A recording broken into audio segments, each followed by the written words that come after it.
একটা গল্প মনে পড়ে গেল। একসময় একজন ফেরেশতা এসে এক লোককে বলল, আমি তোমার উপর খুশি, তুমি যা চাইবে আমি তোমাকে তাই দেব, তবে একটা শর্ত, যা তুমি চাইবে আমি তোমাকে সব দেব, তবে তোমার প্রতিবেশীকে দেব তার দ্বিগুণ। লোকটা বলল, একটা রোলেক্স ঘড়ি আমার চাই। ফেরেশতা তাকে রোলেক্স ঘড়ি দিয়ে দিল। প্রতিবেশী দুটো রোলেক্স ঘড়ি পেল।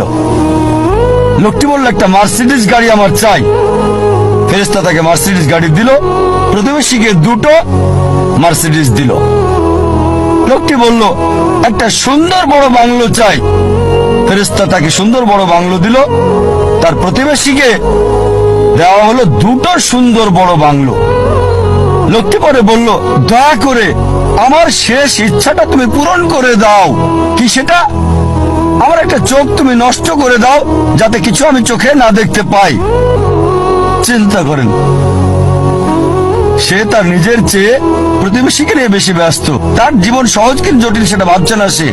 প্রাচুর্য কি দারিদ্রতা যাই থাকুক, সে বেশি চিন্তিত তার প্রতিবেশীর চেয়ে ভালো জীবন যাপন করা নিয়ে।